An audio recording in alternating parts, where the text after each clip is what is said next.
Telangana RTC ఉద్యోగులు కాంగ్రెస్ సర్కార్పై ప్రశంసలు కురిపించారు. గత ప్రభుత్వ హయాంలో తొలగించబడిన ఆర్టీసీ ఉద్యోగులను కాంగ్రెస్ ప్రభుత్వం తిరిగి తీసుకోవడాన్ని స్వాగతించారు. కాంగ్రెస్ ప్రభుత్వంపై కొందరు కావాలని విషం చిమ్ముతున్నారని ఫైర్ అయ్యారు. ఎవరు ఎన్ని చెప్పినా నమ్మొద్దని హితవు పలికారు. ఇక మిగిలిన కాంట్రాక్టు ఉద్యోగులను విధుల్లోకి తీసుకుని తమ కుటుంబాలను రక్షించాలని ఆర్టీసీ ఉద్యోగులు విజ్ఞప్తి చేశారు.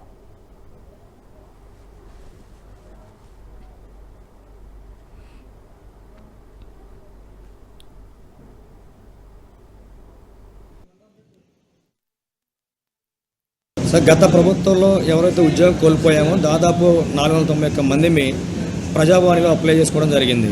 మాకు ఉద్యోగాలు కల్పించని చెప్పేసి మేము ఎప్పుడైతే ప్రజావాణిలో అప్లై చేసుకున్నామో సంబంధిత అధికారులు, ప్రభుత్వం వారు, సజ్జనార్ సారు వీళ్ళందరూ కూడా ఆలోచించి దాని మీద ఒక త్రిసభ్య కమిటీ ఏర్పాటు చేయడం జరిగింది. ఇందులో కూడా కొంతమంది కాన్స్టిట్యూషన్ ద్వారా ప్రాసెస్ నడుస్తూ ఉంది.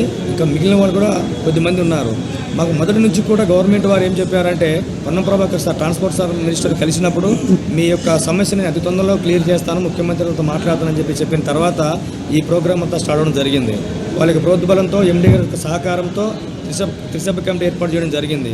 అందుకని మా పరిస్థితులు, మా ఆర్థిక భారాలు, మేము ఎలా లీడ్ చేస్తున్నాము, మా కుటుంబ బాధ్యతలు అలాంటివి కూడా సజ్జనా సార్ దగ్గర చూసిన వాళ్ళే కాబట్టి ప్రస్తుతం మేమున్న పరిస్థితుల్లో జీవితాన్ని ముందుకు తీసుకోవాల్సిన స్థితిలో ఉన్నాం. కాబట్టి వారు ఏదైతే మనకు ఒక త్రిసభ్య కమిటీ ద్వారా తీసుకుని హామీ ఇచ్చినారో ఆ యొక్క హామీ నిలబెట్టుకొని మమ్మల్ని అందరినీ కూడా తిరిగి ఉద్యోగంలోకి తీసుకోవాలని చెప్పేసి మేము ఎండీ సజ్జనార్ గారిని కోవడం జరుగుతుంది. ఇంకా మెయిన్గా కాంట్రాక్టు ఆర్టీసీ డ్రైవర్లు, కాంట్రాక్టర్ ఇక చాలామంది ఉన్నారండి.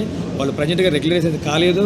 వాళ్ళు కూడా ఆర్టీసీలోకి వచ్చి వాళ్ళ యొక్క వంతు సహాయం చేయడానికి సిద్ధంగా ఉన్నారు. కాబట్టి వాళ్ళను కూడా తొందరగా ఉద్యోగంలోకి తీసుకొని ఏవైనా వాళ్ళని ఎవరైనా సరే ఆర్థికంగా వెనకబడి ఉన్న వాళ్ళని కాబట్టి వాళ్ళను కూడా ఉద్యోగంలోకి తీసుకొని వాళ్ళకు జీవితాన్ని ఇవ్వాల్సిందిగా ఎండీ సజ్జనార్ సార్కి విజ్ఞప్తి చేస్తూ ఉన్నాం.